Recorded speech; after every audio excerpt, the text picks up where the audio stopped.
The auctioneer's gavel came down hard on the wooden podium, and Nora Dugan heard the crack of it like a gunshot through her chest. $140 going once, the auctioneer bellowed, his voice carrying over the crowd of men packed into the dusty square of Caldwell, Kansas, on that blazing August afternoon in 1882.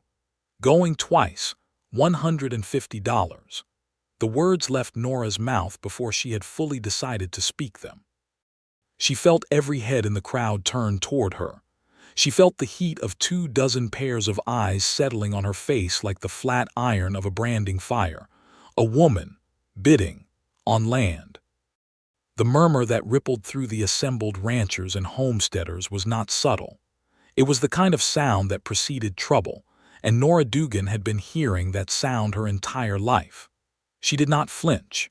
She stood at the back edge of the crowd, her dark blue dress already ringed with road dust at the hem, her chin lifted at an angle that her late mother had always called either courage or stubbornness, depending on the day. She had ridden 14 miles from the claim she had been working alongside her father before his death 3 months ago, and she had exactly $170 sewn into the hem of her traveling coat, which was the sum total of everything she owned in this world. The parcel in question was 37 acres of bottomland along the Chicaskia River. Good soil, deep water access, the kind of land that a woman alone could actually farm without breaking herself entirely in two. The kind of land that her father had told her, in his last lucid week, that she needed to get if she was going to survive the coming years. The auctioneer stared at her with an expression that suggested he had not entirely expected to have to acknowledge her bid. Before he could speak, a voice cut through the murmur from somewhere in the center of the crowd. $160. Nora's jaw tightened. She had already known there was competition. She had watched the tall man in the dark coat place 3 bids before her arrival had interrupted the rhythm of the auction. She had not looked at his face clearly yet. She had been too focused on the numbers. 170, she said, and her voice did not shake, which she considered a small personal victory. The crowd went absolutely silent. She had just spent everything she had. The tall man in the dark coat turned around slowly, and Nora Dugan finally looked at his face. He was somewhere in his early 30s, dark-eyed and serious-featured, with the kind of jaw that looked like it had been carved from the same limestone as the Kansas bluffs.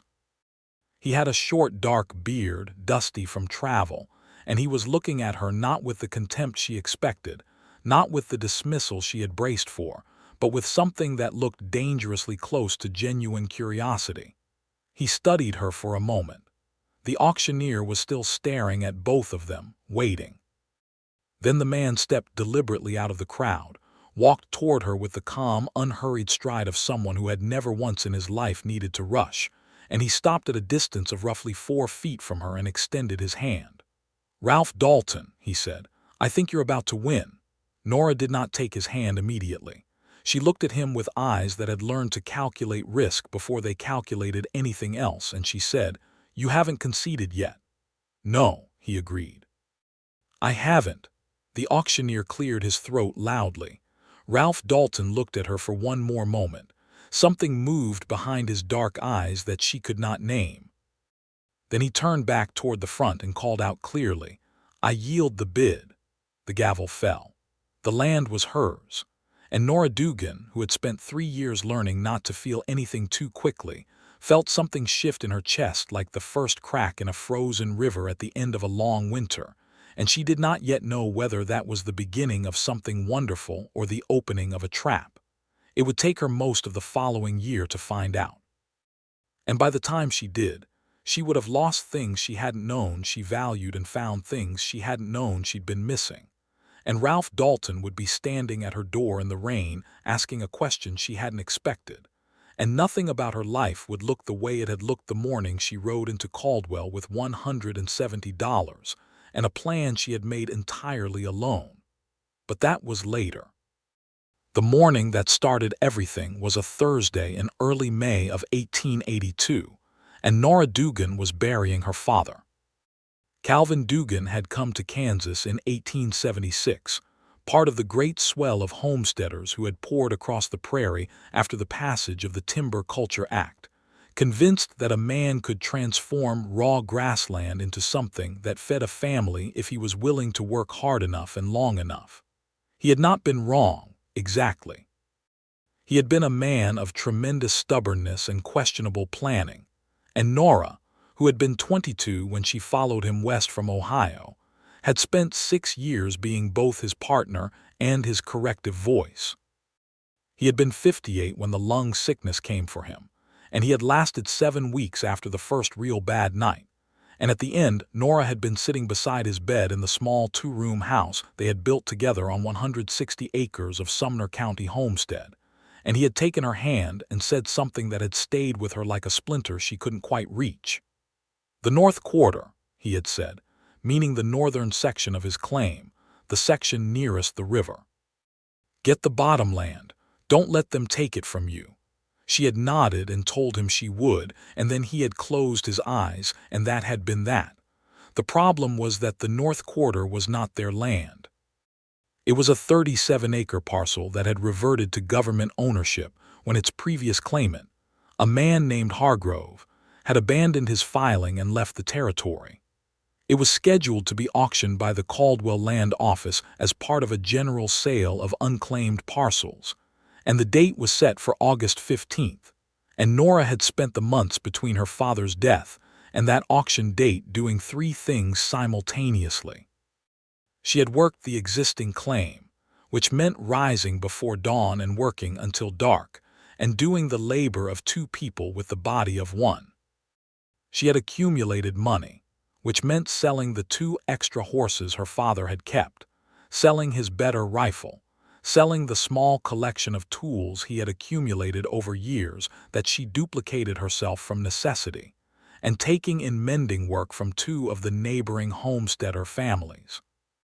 And she had tried, with limited success, to manage the complicated legal matter of her father's claim, which as an unmarried woman with no male guardian she could hold through continued cultivation, but not without challenge. The law in Kansas in 1882 was not particularly interested in making things easy for women who wanted to own land. The Homestead Act did technically allow a woman to file if she was single or the head of a household, and Nora was both those things, but the practical reality of navigating the land office system, the auction process, and the surrounding community of men who watched her with varying degrees of suspicion, hostility, and occasionally something worse than either, required a kind of constant vigilance that was exhausting in a way that the physical labor was not. She had arrived in Caldwell on the morning of August 15th, having slept perhaps 4 hours, having ridden alone through the pre-dawn dark, having told herself that she was capable of this, and that her father had been right, and that the land was worth every difficulty it represented. She had not anticipated Ralph Dalton. After the auction, after the crowd dispersed in the way that crowds do when they have been denied the entertainment of a prolonged bidding war, Nora was standing at the land office counter, working through the paperwork required to formalize her purchase, when she became aware that the door behind her had opened and that someone had come in. She did not look up.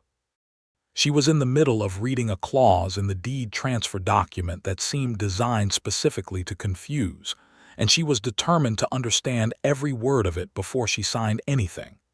"The deed has a reversionary clause in Section 4, said a voice beside her.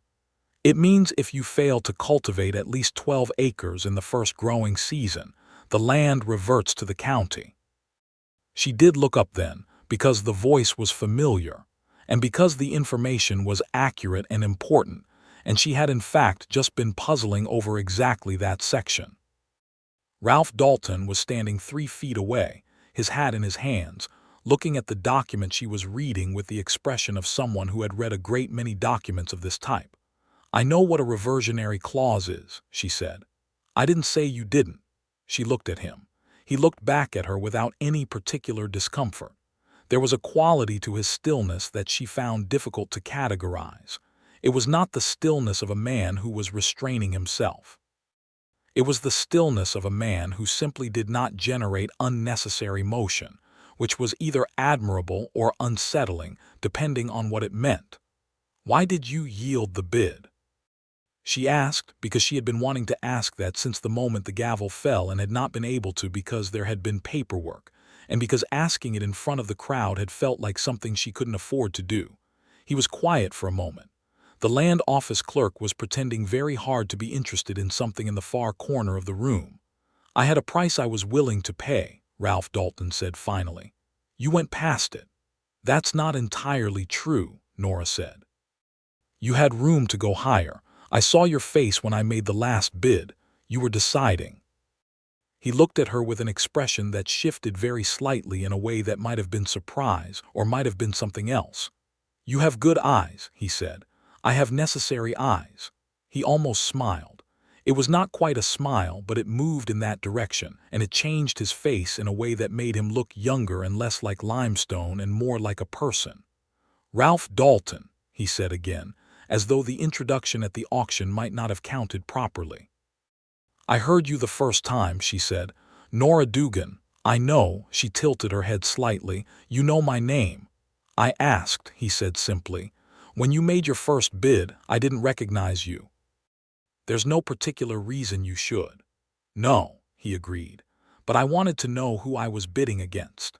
She studied him for a moment, trying to determine whether there was a hidden motive in this information, whether it was a prelude to something that would require her to be more guarded than she already was, which was saying something because she was already about as guarded as a person could be and still function in society. She found nothing that she could name as a threat. She found something that she could not immediately name at all, which was in some ways more disorienting. "I need to finish reading this document," she said. "Of course." He stepped back, replaced his hat, and moved toward the door. Then he stopped with his hand on the frame and said, without turning around, "The 12 acres they're referring to in Section 4 don't have to be all one crop. You can count a kitchen garden toward the total if you measure it correctly. The county assessor typically doesn't verify closely." Then he went out, and the door closed behind him, and the land office clerk cleared his throat and said that the lady would need to sign on 3 separate pages.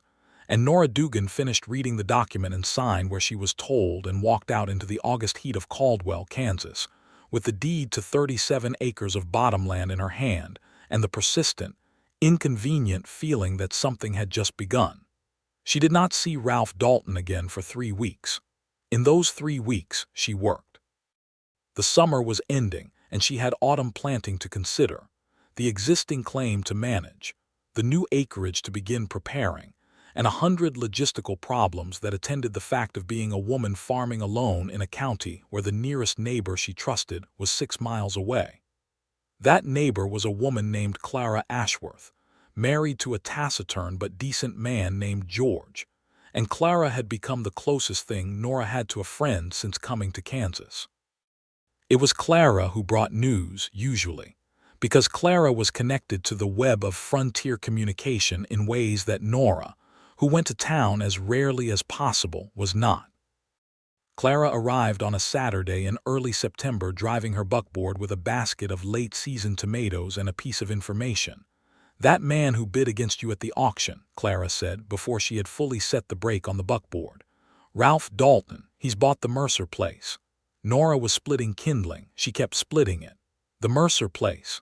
2 miles north of your new parcel. He closed the purchase 3 days after the auction. 240 acres, including the house."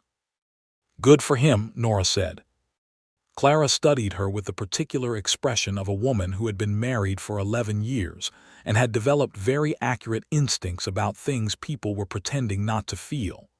"George says he's from Texas originally.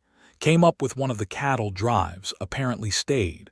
Worked for the cattle companies for some years. Has money." "Is there a point to this information, Clara?" "The point," Clara said, climbing down from the buckboard with the basket, "is that he's your nearest neighbor to the north, and in this territory that means something, and George and I both know it, and I thought you ought to know it too." Nora set down the axe. She looked at the near distance, where the land rolled toward the river in long golden sweeps of late summer grass. He yielded the bid, she said, which was not quite an answer to what Clara was saying but was the thing she kept returning to. George says that's unusual, Clara said, for a man with money to yield a bid to a woman alone. I know it's unusual. George also says, Clara continued, in the careful tone of someone delivering information they know will be met with resistance, that Ralph Dalton asked about you at the feed store, about your claim, about your situation. Nothing improper, just questions. Nora was quiet for a moment. I don't need someone looking into my situation, she said. Maybe not, Clara agreed. But it might be worth knowing what kind of man he is before you decide what to do about him being 2 miles away. What kind of man he was became somewhat clearer when he appeared at her fence line on a Tuesday morning 2 weeks later, mounted on a big gray horse, with 2 fence posts in the back of his wagon and an expression that was entirely businesslike. Your east fence line is down in 3 places, he said, between your original claim and the new parcel. I noticed it yesterday when I was running my own eastern boundary. Nora set down the water bucket she'd been carrying. I'm aware of the fence. I have extra posts, he said, and I'm going that direction anyway. She looked at him for a long moment. The morning light was behind him and it turned the edges of him gold in a way that she noticed and then deliberately set aside. Why, she said. Why what? Why are you going out of your way to be useful to me? You don't know me. I bid against you for land you wanted. I would think that would generate ill feeling, not fence posts. He was quiet for a moment, in the way she was already coming to recognize as characteristic, the pause that suggested he was selecting his words with care rather than simply waiting. I don't carry ill feeling easily, he said. I've found it expensive. She almost said something sharp in return, and then she didn't because what he'd said was both honest and intelligent, and she found herself disarmed by it in a way she hadn't been expecting. You can leave the posts, she said. I'll put them up myself. I didn't offer to do it for you, he said, which was the moment she realized that he had not in fact offered to repair the fence. He had only told her he had posts. I was going to ask if I could buy a cup of coffee. It's been a long morning. She stared at him. He waited. I have coffee, she said finally. She did not think of that morning as any particular beginning. She told herself afterward that it had been a pragmatic transaction, that she had a new neighbor with fence posts she needed, and he had apparently nothing better to do than drink coffee and talk about land management with a woman who had made it clear she didn't need his assistance. But the coffee lasted an hour and a half.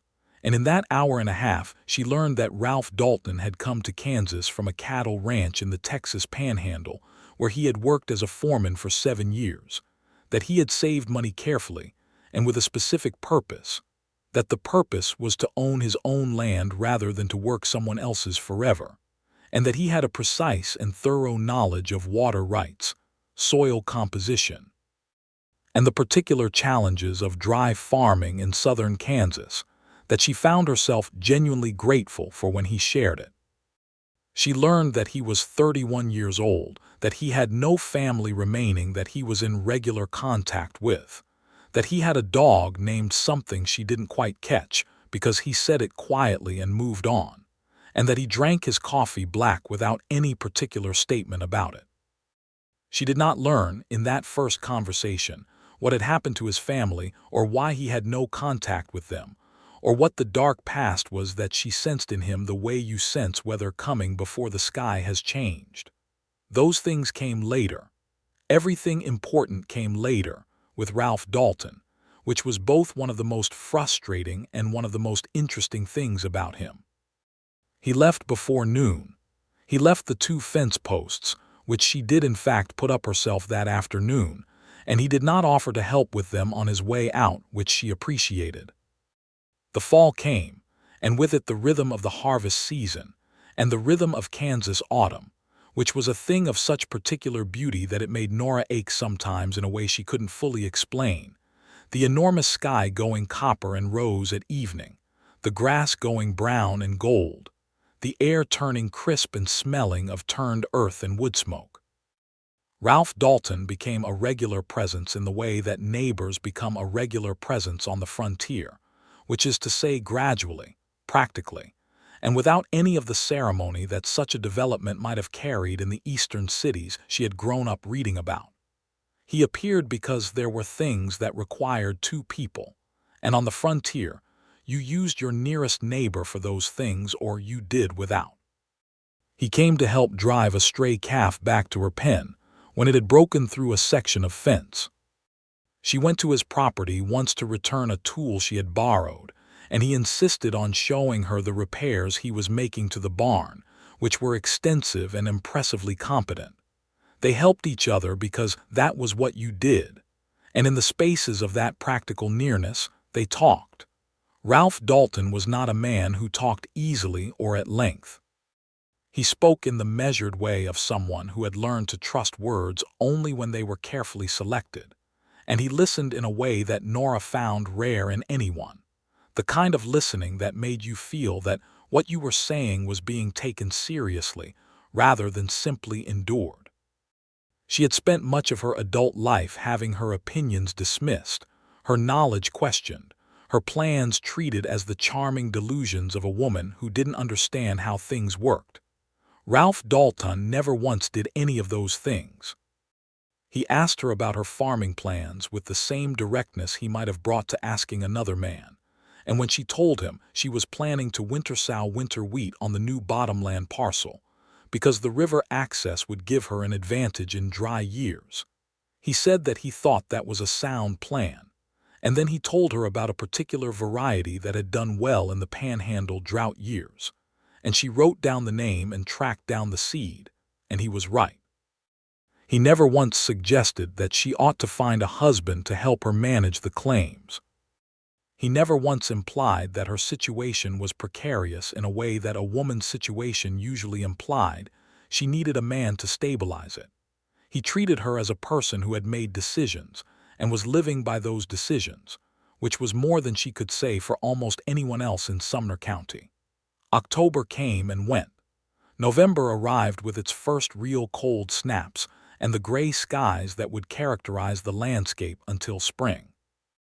Nora made her first visit to Caldwell since the auction because she needed supplies, and because the land office had sent a letter about a boundary survey she needed to acknowledge. She was at the general store loading her wagon when she encountered a man named Cord Perriman, who was one of the larger ranchers in the county, and who had made it known in various ways over the preceding months that he believed the bottomland parcel she had purchased should rightfully belong to him, because it bordered his grazing land, and because a woman alone had no business holding land that adjacent to a serious cattle operation. Perriman had 2 men with him. He stopped in front of her wagon with the deliberate placement of a man who wants to make a physical point without technically doing anything illegal. "Miss Dugan," he said, "still managing that river parcel?" "Still managing it, yes," Nora said, continuing to load her supplies with the calm efficiency of a woman who had decided before she left home that morning that she would not be rattled today. "Winter's coming," Perriman said, in the tone of a man delivering a forecast no one had asked for. "Tough time for a woman farming alone. A lot of things can go wrong." "A lot of things can go wrong for anyone," Nora said. "That's the nature of farming." "I've made a fair offer on that parcel twice now," Perriman said. "Both times you've declined. I'm starting to wonder if you appreciate your situation fully." There it was. The word situation, with the particular inflection that meant something adjacent to threat without quite arriving at one. Nora set down the flour sack she was holding and looked at Cord Perriman with the full weight of 3 years of frontier survival and 14 miles of pre-dawn riding, and the last $170 she had on earth transformed into the deed that was now in her lock box at home. "I appreciate my situation completely," she said. "The parcel isn't for sale." "Good day, Mr. Perriman." She picked up the flour sack and continued loading. Perriman stood there for a moment with the specific frustration of a man whose implicit threat had not produced the desired effect, and then he turned and walked away, and Nora did not exhale until she heard his footsteps recede. She was securing the canvas over her loaded wagon bed when she heard a voice behind her. "Perriman give you trouble." Ralph Dalton was standing near the post his horse was tied to, and she had not seen him come into town because she had been too focused on Perriman to notice. He looked at her with his characteristic stillness, reading something in her face that she hadn't shown Perriman. "Nothing I couldn't handle," she said. "I know you can handle it," he said. Asking if he gave you trouble, she turned around fully to look at him. The November wind was cutting down the street and her coat was not quite warm enough, and she was tired in a way that the encounter with Perriman had suddenly made much more acute. "He implied that things might go wrong for me over the winter," she said. "He's made 2 offers on the river parcel. I've refused both." Ralph Dalton was quiet for a moment. His jaw had done something very slight. How explicit was the implication? "Not explicit enough to be actionable," she said. "Just present enough to be understood." He looked toward the street where Perriman had gone, and there was something in his expression that she had not seen there before, something that was not quite anger because it was too contained for that, but was adjacent to it in the way that winter is adjacent to the season before it. "He's done this before," Ralph said. "I've heard from 3 other homesteaders he's forced out. He gets the land eventually, or he gets it registered in someone else's name and then acquires it from them." "I know his reputation," Nora said. "Then you know he doesn't stop at implications." "I know," she looked at him. "I'm not going to sell the land, Ralph." It was the first time she had used his given name directly, and she heard the slight change it made in the air between them, the small shift of familiarity acknowledged.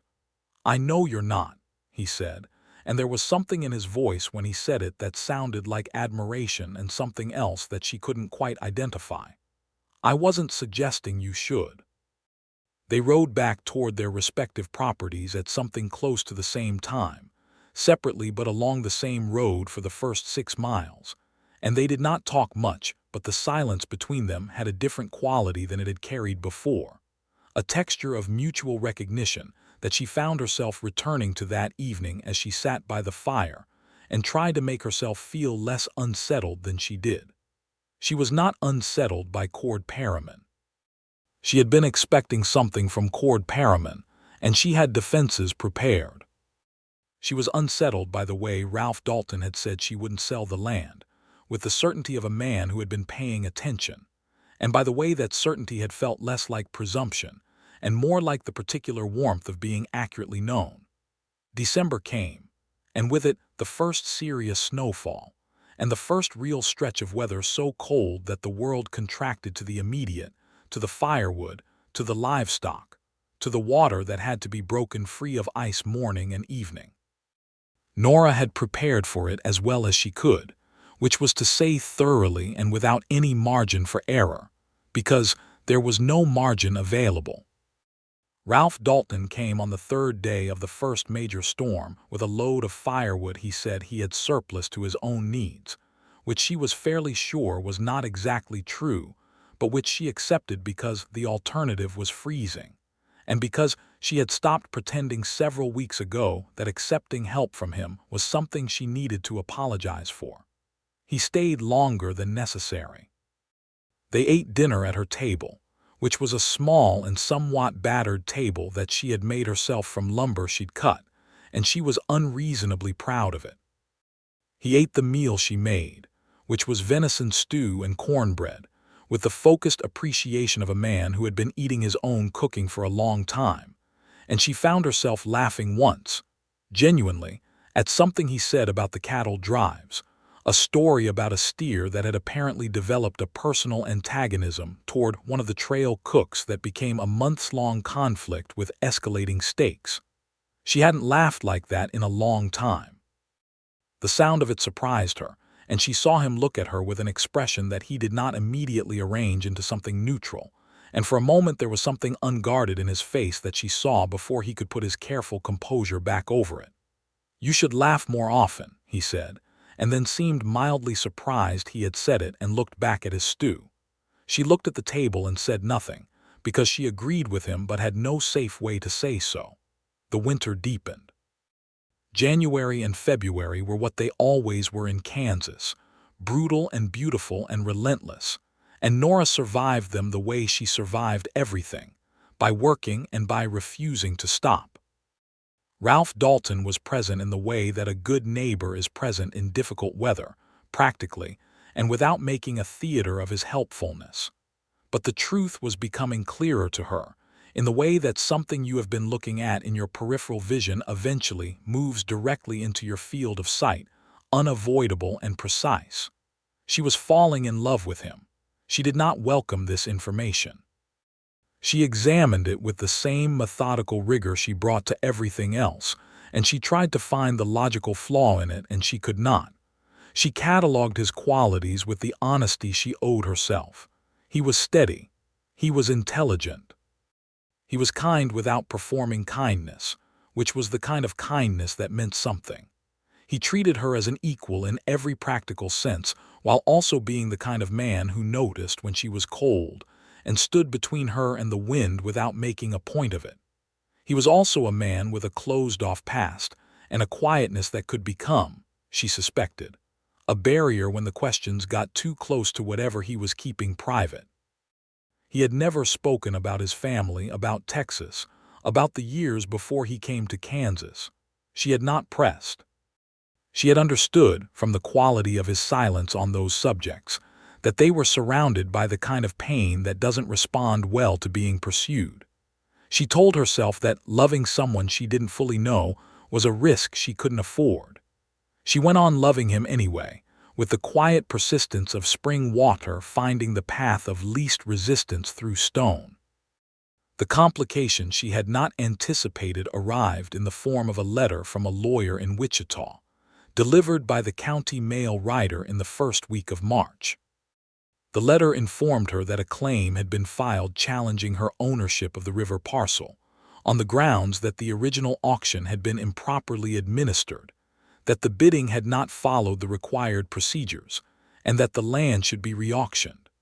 The challenge had been filed by a party identified only as a corporate holding entity, but whose address in the letter was the same street as Cord Perriman's cattle company office. Nora read the letter 3 times standing in the cold at the fence, where the mail rider had handed it to her. Then she went inside, sat down, and permitted herself exactly 10 minutes of the fear that was sitting at the bottom of her stomach like river stone. Then she stood up and went to find Ralph Dalton. She found him at the north end of his property, mending the stone foundation of a fence-lined corner that the frost had heaved out of alignment. He took one look at her face when she rode up and said nothing, just waited. She told him about the letter. He listened. He asked to see it, and she handed it to him, and he read it with a concentration that she recognized as the same look he brought to anything complicated, fully present, fully engaged. "This is Perriman," he said. "I know. He's using a holding company so it doesn't look personal. I know that too. You need a lawyer." "I know," she said, and the word came out with a slight roughness that she hadn't intended, because knowing what she needed and having the resources to obtain it were 2 different things, and the money from the auction had been nearly everything she had, and the winter had been expensive, and the legal costs she was looking at were not small. He looked at her. He had learned over the preceding months to read her with an accuracy that she found both comforting and somewhat alarming. "Let me help with the legal costs," he said. She stiffened immediately. It was involuntary, an old reflex. "No, Nora, no," she said again, and her voice was steady, but her jaw was set in the way it got when something had gotten under her armor without asking permission. "This is my land and my fight, and I'm not going to take money from you." "It's not charity," he said, and his voice was quiet and direct. "It's a neighbor protecting shared interests. Perriman gets your parcel, my eastern boundary becomes more complicated, and my water access becomes vulnerable. There's a practical reason for me to invest in this." She looked at him. He met her gaze without flinching. The practical reason he'd offered was true, she believed that, but she also believed it was not the only reason, and they both knew it, and neither of them said it. "I'll consult a lawyer first," she said, "and determine what the actual cost is. Then I'll decide." "Fair enough," he said. She rode to Caldwell 2 days later and spent an uncomfortable and expensive 2 hours in the office of a lawyer named Harlan Graves, who was competent enough and who told her that the claim was frivolous but not without teeth, that it would require a response, and that the response would cost her approximately $60 if the case was resolved without a hearing, and more if it wasn't. She rode home in the gray afternoon of early March with $60 she did not have representing the distance between her and the loss of the land her father had told her to hold. That evening, Ralph Dalton came to her door. He came in the way he always came, without drama, without any suggestion that what he was doing was unusual, knocking twice and waiting. She opened the door and he stood there with the cold blue dark of the March evening behind him and said, "I've been thinking about what I want to say, and I want to say it straight, so that it's clear." She stepped back and he came inside and he stood in her kitchen, which was warm from the stove she'd stoked against the cold, and he held his hat in his hands and he said, "There's something I haven't told you about why I came to Kansas." She sat down at the table. He remained standing. "There were people in Texas," he said, "that I was in business with, a cattle syndicate. I was the foreman, but I was also for 2 years a partner in a smaller way. We had an arrangement that I thought was fair and I thought was legitimate. It wasn't." She waited. "The men who ran the syndicate were taking land by force," he said, and the word force had a specific weight when he said it that told her something about how he carried this. From small homesteaders and from farming families who had prior claims. They used lawyers and they used holding companies and sometimes they used other things. I didn't know the full extent of it until I was already in deep enough that getting out cleanly was complicated. "But you got out," she said. "I got out," he said. "I walked away from the partnership and the money that was in it. Some of the money I had left I used to pay restitution to 2 of the families who had lost land in deals I was specifically connected to. That's where most of my Texas years went. That's why it took me until 31 to have enough to buy land here." She was quiet for a moment. "Why are you telling me this now?" "Because Perriman is doing the same thing that was done in Texas," he said, and his voice had something rough in it that she recognized as old guilt rising. "And because I know what it looks like, and I know how it ends if the person on the other side of it doesn't have the resources to fight back. And because I need you to understand that when I offer to help, it's not because I think you're helpless. It's because I've been on the other side of this and I know what it costs." She looked at him for a long time. The fire in the stove ticked and settled. Outside, the wind was picking up across the open prairie. "Does anyone here know?" she asked. "About Texas?" "No one I've told," he said. "Whether anyone has heard gossip from down the trail, I can't be certain." She thought about everything he had told her, running it through the part of her mind that had been built by years of having to judge character quickly and accurately because the consequences of misjudgment were serious. She thought about the fence posts and the firewood and the way he had stood between her and the wind without making a point of it. She thought about the way he had yielded the bid and walked over to introduce himself before she had even processed that she had won. "You yielded the bid deliberately," she said slowly. "At the auction. It wasn't that you'd reached your price. You decided to let me win." He was very still. "You saw a woman bidding alone and you decided not to outbid her," she said, and there was something in her voice that was not quite accusation but that was working its way towards something complicated.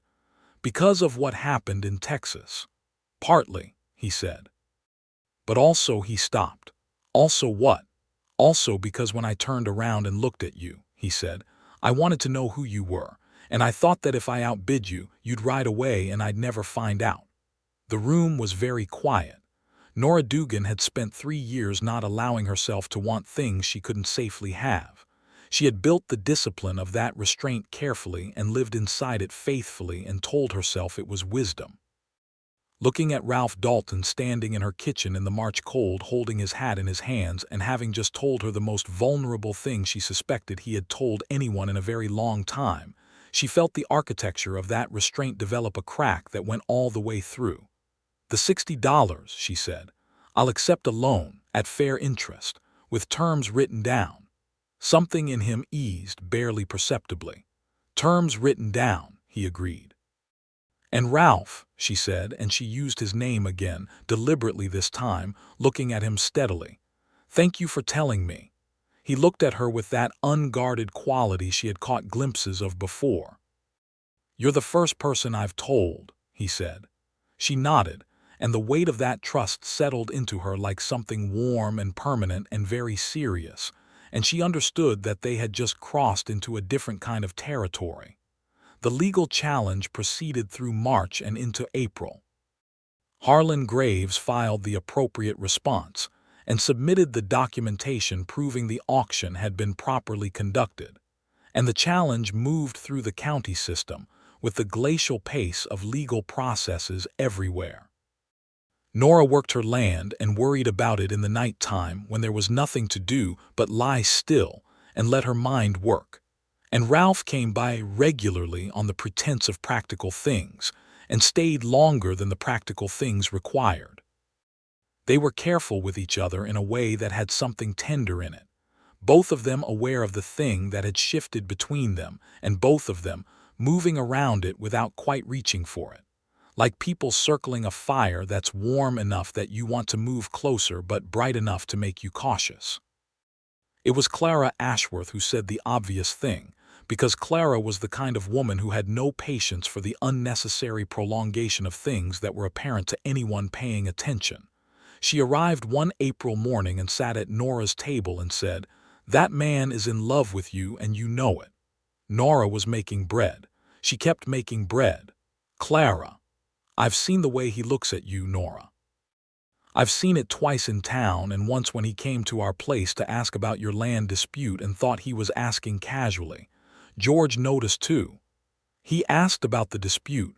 Nora looked up. "Because he was worried," Clara said, with the simple emphasis of a woman stating a fact.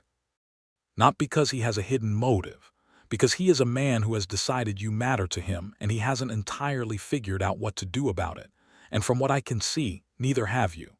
Nora set the bread dough on the board. "It's not a simple situation." "Nothing is ever simple," Clara said, helping herself to coffee from the pot on the stove with the ease of long familiarity.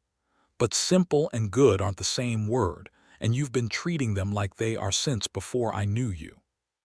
Nora was quiet for a moment. "His past isn't uncomplicated." "Whose past is?" "Clara." "I'm serious," Clara said. "George spent 5 years working for a man who did things he's still ashamed of. I know that, and he knows I know it, and it hasn't made our marriage less solid. It's made it more honest. Honest is better than uncomplicated." Nora looked at the bread dough and thought about Texas and fence posts and firewood and a man who had turned around at an auction to look at the only woman bidding against him and decided to let her win. "He hasn't said anything," she said, which was both true and not quite the point. "You could say something," Clara said mildly. "Women don't say." Women who live alone in Sumner County farming land they held by outbidding half the county at auction don't always get to follow the same playbook as women in Cincinnati, Clara said. "Say something." She did not say something that week, because the land dispute came to a head in a way that consumed all her attention. Cord Perriman made a move that stepped beyond the legal challenge. 2 of his men were found by a homesteader heading to the river pasture, in the act of pulling up the survey markers on the eastern edge of Nora's new parcel, the physical stakes that established the legal boundaries of her claim. The homesteader, a man named Tilson who had no love for Perriman and who had a witness to the scene, reported it to the county sheriff. The sheriff, whose name was Marcus Webb, and who was a reasonable man in a difficult position between the large ranching interests and the homesteading community, interviewed Nora and Tilson and Perriman's men, and produced a report that stopped short of charges, but made it officially documented that the markers had been moved and who had moved them. Ralph Dalton accompanied Nora to the county seat for that interview. He sat in the waiting room and he was there when she came out, and he listened to her account of what the sheriff had said, and then he said, "This is going to end in your favor. The documentation is on your side and Perriman overreached." He could do something more serious, she said. He could, Ralph acknowledged, but I don't think he will. Men like Perriman prefer leverage to confrontation. He was testing how hard you'd fight. Now he knows. She looked at him. How do you know that? I knew men like him, he said quietly. In Texas. The case resolved in mid-May. The legal challenge was dismissed. Harlan Graves sent a letter that said the county had determined the original auction was properly conducted, and the claim held by Nora Dugan was legally sound. The survey markers were officially restaked in the presence of the county surveyor, and a formal notation was made in the land records. Nora sat with that letter for a long time the evening it arrived. She sat at the table she had made herself, and she read the words that said the land was hers, and she thought about her father, and she allowed herself briefly to cry, which was something she did not do often or in front of anyone. She was still sitting there in the long blue evening when she heard hoofbeats, and then a knock at her door. Ralph stood there with the dusk behind him, and he said, "I heard the case was resolved." "Come in," she said, and her voice was still slightly rough in the way it gets after crying, and she saw him hear it and she didn't try to hide it. He came in and sat at the table across from her, and he looked at the letter and he looked at her, and he said nothing for a moment, just let the room be quiet in the way it needed to be. "Thank you," she said, "for the loan, for being there, for all of it." "It wasn't a hardship," he said. She looked at him. "Ralph, I need to say something." He met her gaze. His face was very still. "I'm not good at," she started and then stopped and then started again. "I spent a long time making sure I didn't need anything, that I could do everything myself, because needing things when you're a woman alone is a liability. If you need help and there's no one to give it, or if you need something from someone and it turns out they want something you can't give in return, or if you—" She stopped again. "Nora," he said, and his voice was very quiet. "I don't know how to want something without calculating the risk of it," she said. "I've been calculating the risk of you since the auction, and I can't find a number that comes out to a sensible answer, and I have run it so many times." He looked at her with that complete and fully present attention that she had never gotten from anyone else in her life. "And what does the calculation say?" he asked. "That it's probably the most dangerous thing I've ever considered," she said, "and that I'm going to consider it anyway." He was quiet for a moment. "Nora," he said, and her name in his voice had a quality she had not heard in it before, something that was full and serious and very warm. "I turned around at that auction because of something I can't entirely explain, and I have been in the vicinity of you ever since because I haven't been able to think of a better way to spend my time." "That's the most romantic thing you could have said," she said, and she almost meant it sardonically, but it came out honest. "I don't have better words than that," he said, and he wasn't quite smiling, but he was close. "I'm better with actions." "You've been very good with actions," she said. He looked at the table for a moment and then back at her. "I'd like to court you properly, if that's something you'd allow." She looked at him. The word properly had a formal weight to it that sat interestingly on a man who had just spent the last 8 months finding elaborate practical excuses to spend time with her. "You've been courting me for 8 months, she pointed out. "I've been being a neighbor," he said, and there was the almost smile again. "There's a difference. And what does the difference look like?" "It looks like asking," he said simply, "and being clear about what I mean. I'm interested in you, Nora. Not in a passing way. I'd like the chance to be sure of it and to let you be sure of it, and I'd like to do that honestly." She looked at him for a long moment, and the evening light was very low now, the room filled with that particular golden dimness of late spring Kansas evenings, and Ralph Dalton was looking at her with steady dark eyes and the kind of patience that felt like a promise. "Yes," she said, "I'd allow that." The summer that followed was the best of Nora Dugan's life, and she recognized it as such even while she was living through it, which is rare enough to be worth noting. They courted with the particular thoroughness of two people who had both been alone for a long time and understood exactly what they were deciding. They rode together on Sunday afternoons along the river, because that was something that required no practical justification and was simply pleasant. He met Clara and George Ashworth formally, over a dinner at the Ashworth farm that Clara organized with barely concealed satisfaction. He spoke to her on those Sunday rides about Texas in ways that went deeper than the single confession he had made in her kitchen in March, and she listened, and she understood that what he was doing was trusting her with the history he carried, and she received that trust with the seriousness it deserved. She told him things in return. She told him about Ohio, about the mother who had died when she was 16, about the father who had loved her and leaned on her in equal measure, about the man she had briefly planned to marry before coming to Kansas, a man named Edmund who had been pleasant and unremarkable and who had told her, when she announced she was going west with her father, that he hoped she would come to her senses. She had never gone back. He was a fool, Ralph said, with the flat certainty of a man stating an obvious fact. He wasn't particularly, she said.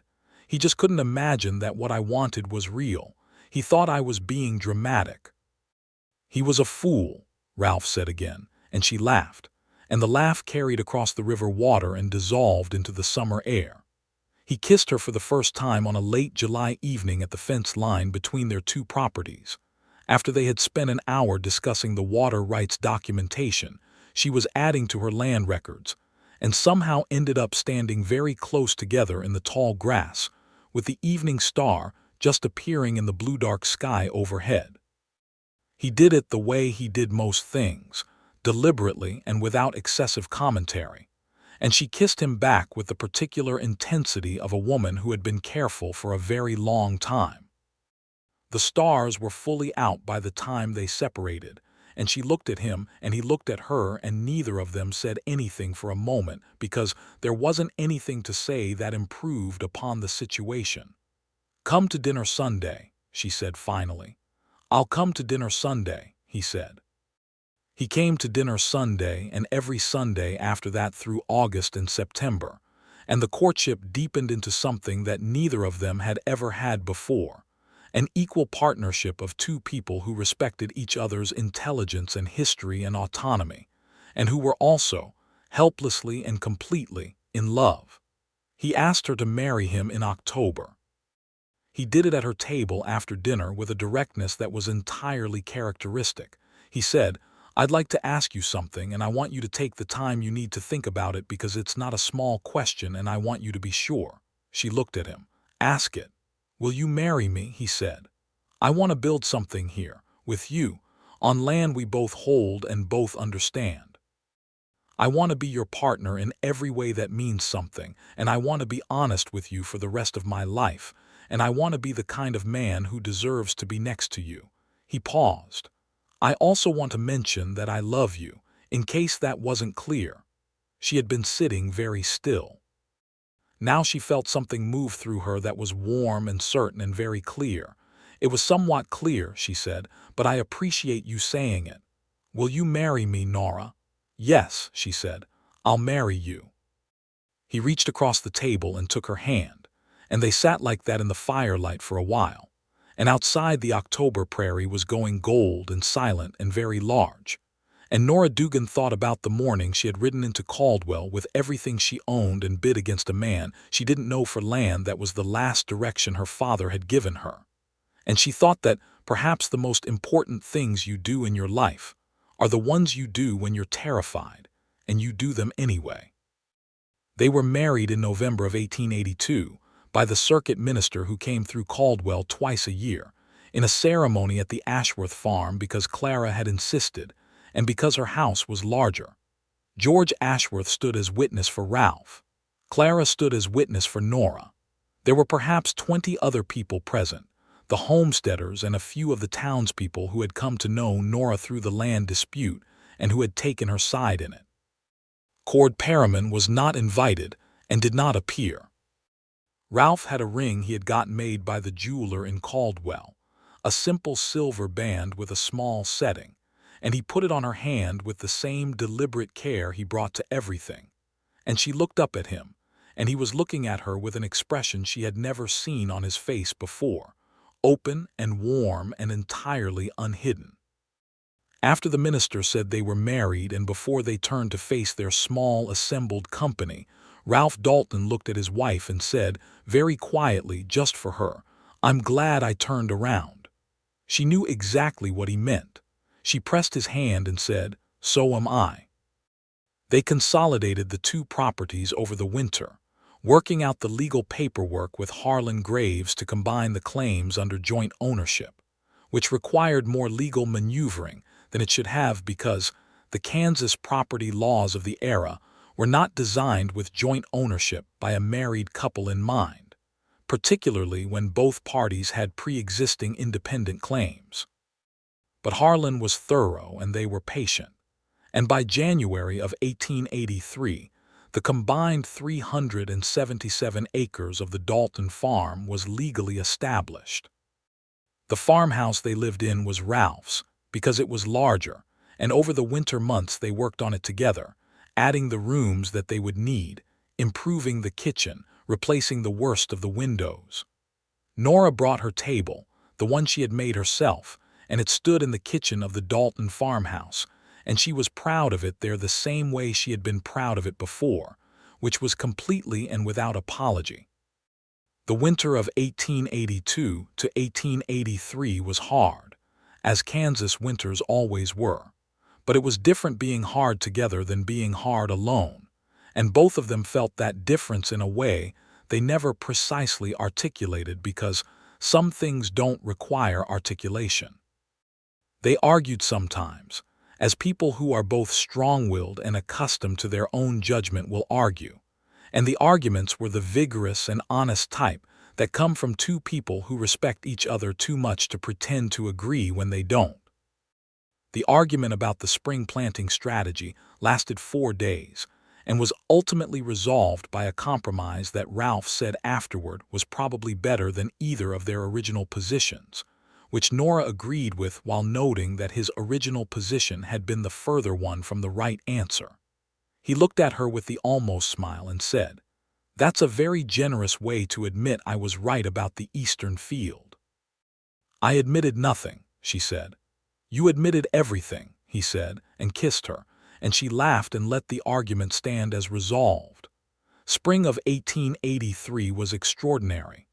The winter wheat on the river parcel came in strong, exactly as she had planned, and the water access proved its value in the dry weeks of early spring when the farms further from the river struggled.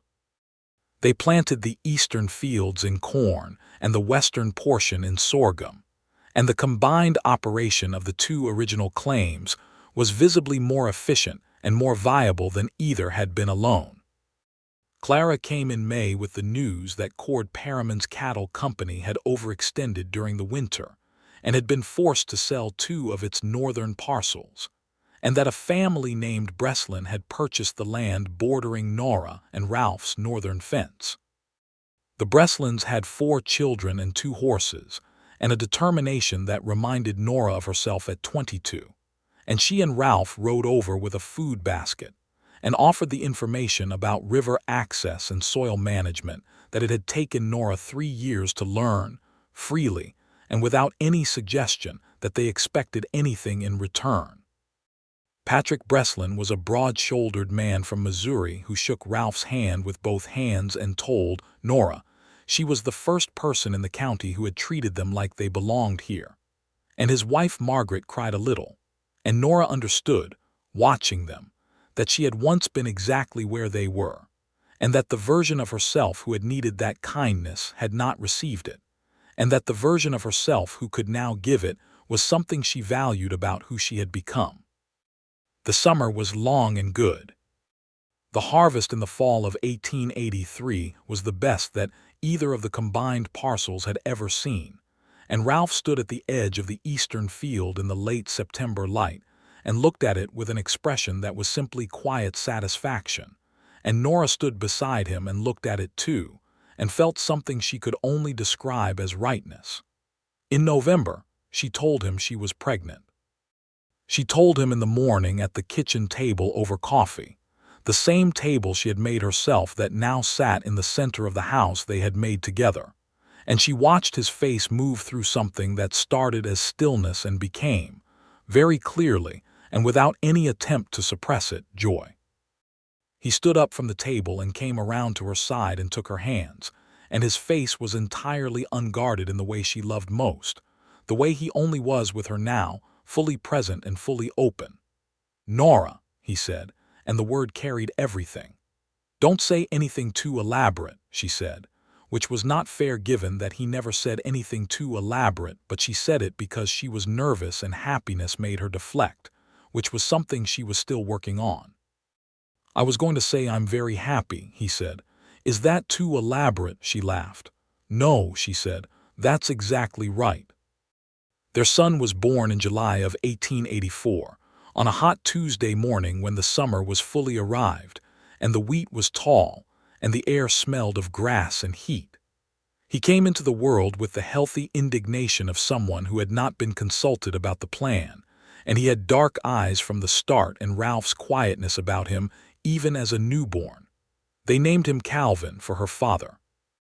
Ralph held him that first evening with the careful solemnity of a man who understood he was holding something irreplaceable, and he looked at Nora with eyes that were bright in a way she had not seen before, and he said, "He has your chin."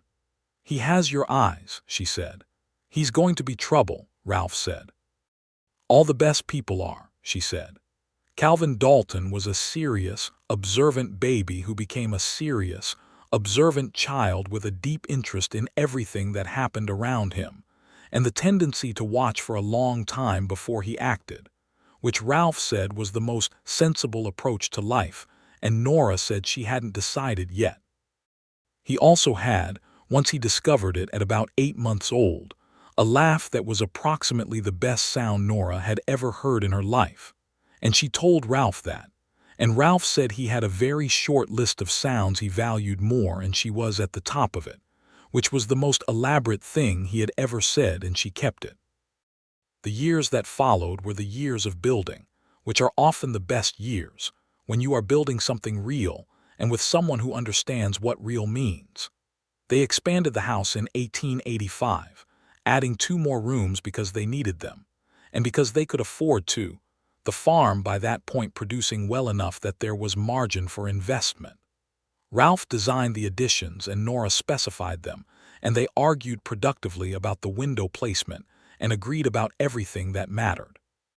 Cord Perriman's cattle operation collapsed entirely in 1886 during the difficult year when beef prices dropped, and many of the large cattle operations in Kansas found themselves overextended in ways that smaller, more diversified farms were not. He sold his remaining land holdings and left the county. Nora heard this from Clara on a spring afternoon and allowed herself exactly one brief moment of satisfaction before returning to the matter at hand, which was the irrigation channel she and Ralph were planning for the river parcel. Ralph's dark past in Texas surfaced once more, in 1886, when a letter arrived from a lawyer in Amarillo asking whether he was the Ralph Dalton formerly associated with the Southwestern Cattle Syndicate. He told Nora about the letter that evening, openly and without hesitation, and she sat with him while he wrote the reply, which confirmed his identity and offered, again, to provide documentation of the restitution he had paid and the circumstances of his departure. The matter was resolved within 2 months. The syndicate had been the subject of a legal action brought by some of the families who had been displaced, and the lawyers required testimony from former associates. Ralph gave his statement by written affidavit, clearly and completely, and the outcome of the case was that 2 families received compensation from the syndicate's remaining assets, which was not full justice but was something.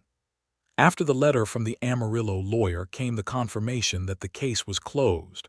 Ralph sat quietly for a long time at the kitchen table, and Nora sat beside him, and she did not try to resolve or rush whatever he was working through. After a while he said, "It doesn't go away entirely." "No," she agreed, "I don't think it does. But it's different," he said, "when you've done what you can do." She put her hand over his on the table. "Yes," she said. "It's different." He turned his hand over and held hers, and they sat in the evening kitchen of the house they had built together. And outside, Calvin was 3 years old and asleep in the room they had added in 1885, and the Kansas night was full of stars. Their second child, a daughter they named Rose, arrived in March of 1887, on a morning so cold the windows were sheeted with ice on the inside, and Ralph had the fire burning so high the kitchen was warm as summer. She was born with considerably more urgency than her brother, announcing her arrival early and proceeding to make her presence felt at high volume. And Ralph, who had been the most composed person in the room throughout Calvin's birth, was noticeably less composed during Rose's, which Nora found both endearing and somewhat satisfying as evidence that 3 years of parenthood had not made him complacent. Rose Dalton was from the beginning the kind of child who made Calvin, who was serious, look at her with the expression of someone trying to calculate an unfamiliar variable. She laughed early and loudly. She walked early, which no one had prepared for, and she went immediately toward the most interesting thing in any room, which was often something she should not have been going toward. She had Nora's chin and Ralph's eyes, and her own particular will that owed something to both of them and was entirely itself. Calvin, at 3, regarded her with the careful attention of someone not yet certain whether she was an asset or a liability, and Ralph watched him watching her and said to Nora, in a low voice that held the almost smile she still loved best, "He's going to be her protector within the month." 2 weeks, Nora said. It was 9 days. The Breslin family, whose farm had grown and stabilized over the years, became true neighbors in every sense, the kind of neighbors you share meals with and celebrate harvests with and call on when things go wrong. The Ashworths remained steadfast as always.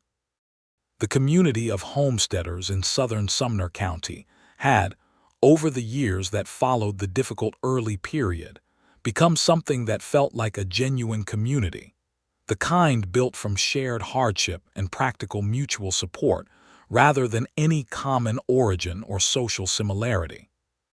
Nora taught a winter reading class for 4 years running, from 1885 to 1889, for the children of the nearby homestead families who had limited access to the county school. She had not planned to do this but had discovered, when Margaret Breslin mentioned that her eldest couldn't read and she had no one to teach him, that she was in fact the person best positioned to address the problem. The class grew from 3 students to 11, meeting 3 days a week in the Dalton kitchen around the table Nora had made, and she was not trained as a teacher, but she was good at it, with the combination of patience and high expectation that good teaching requires. Ralph, who observed this with the appreciation of a man who found his wife's competence a constant source of satisfaction, built better bookshelves for the parlor in 1887 and ordered a set of McGuffey readers from the catalog in Wichita, which arrived in a crate that made Calvin regard Christmas morning with new understanding. They were a family. They were something more than that. They were partners, in the fullest sense of a word that the era did not always allow to mean what it should. They made decisions together. They disagreed and resolved it. They supported each other's judgment in the way that comes from having watched a person be right enough times to trust them when you can't see the whole picture yourself. Ralph never stopped being the quiet man who chose his words with care and listened with his full attention. Nora never stopped being the woman who would bid her last dollar on something she believed in and figure out the rest afterward. Those things did not moderate or soften each other.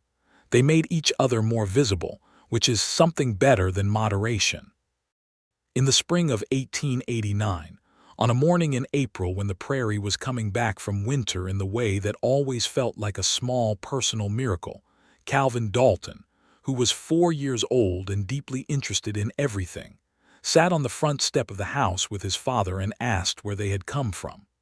Ralph told him about Texas, and about the cattle drives, and about Kansas. He told it honestly and simply, the way he told everything, leaving in the parts that were hard without embellishing them into drama. Calvin listened with the full attention he had had since birth, and then he said, "And Mama." Ralph looked at the prairie and smiled the smile that was no longer almost but entirely a smile, the one that had arrived somewhere in the first year of their marriage and had stayed. "Your mother," he said, "I met at a land auction. She was the only woman bidding, and she bid right up to the last dollar she had in the world, and she won." "Did you want to win?" Calvin asked. "Not as much as I wanted to meet her," Ralph said. Calvin considered this with the seriousness of a 4-year-old weighing a significant claim. "That was a good choice," he said finally. "It was the best choice I ever made," Ralph said. Nora, who had been standing in the doorway with Rose on her hip and had heard all of it, stepped out onto the step beside her husband and looked at the April morning, the wide golden Kansas sky going blue and enormous overhead, the grass coming green along the river, the wheat fields beginning to show the first tentative rows of green, the house behind her that they had built room by room, the land that she had held with the last money she had and that had become the foundation of something she hadn't known she was capable of building. Calvin looked up at her. "Papa said you were brave," he said. "Your father is very kind," Nora said. "I said accurate," Ralph said, and she looked at him sideways, and he was looking at her with the dark, steady eyes that had looked at her from across a dusty auction crowd 7 years ago and had not looked away since, and she felt the same thing she had felt then, the crack in a frozen river, the opening of something that turned out to be the most important direction she had ever gone. "Come inside," she said. "Breakfast is ready." They went in, all 4 of them, into the warm kitchen with the table she had made, and the shelves he had built, and the books and the morning light, and the smell of coffee and cornbread. And Nora Dugan Dalton thought for a moment about the girl who had ridden into Caldwell alone in August of 1882 with a plan and a last $170, and felt toward her a great tenderness, and also gratitude, because that girl had been stubborn enough to bid to the last dollar, and had been seen doing it by the right man, and had been brave enough eventually to let herself be known. The years that followed wrote themselves in the particular language of a good life, in harvests and repairs, and the growth of children, and the comfortable deepening of a love that had been built on honesty from the beginning and therefore had nothing to erode it. Calvin grew into a boy who was Ralph in temperament and Nora in determination, and Rose grew into a girl who seemed to have borrowed the most interesting qualities of both her parents and added something entirely her own. The farm prospered. The Kansas years were not always easy. No years were, but they were faced from a position of partnership and stability that made even the hard ones survivable and sometimes, against odds, beautiful. In the summer of 1891, they had a 3rd child, a son named James, who arrived in June with the placid contentment of someone who had determined in advance that the world was a satisfactory place, and he was happy to be in it. He had Nora's eyes and Ralph's quietness, and a smile that appeared early and remained the defining characteristic of his personality as he grew. Ralph, who had said in the first year of their marriage that he had expected to do everything alone, told Nora one evening as they sat on the porch in the long summer dusk of that 1891 summer, with Calvin playing somewhere beyond the fence and Rose chasing something she had seen in the grass and James asleep in the house, that he had underestimated entirely what it was possible for a life to hold. "You didn't underestimate it," Nora said. "You just didn't have the information yet." "I had been so careful," he said, meaning something more than the management of his Texas past, meaning the careful distance he had kept from wanting things that could be lost. "For so long." "So had I," she said. "And then you stood up at an auction," he said, and there was something in his voice that was warm and full. "And you turned around," she said.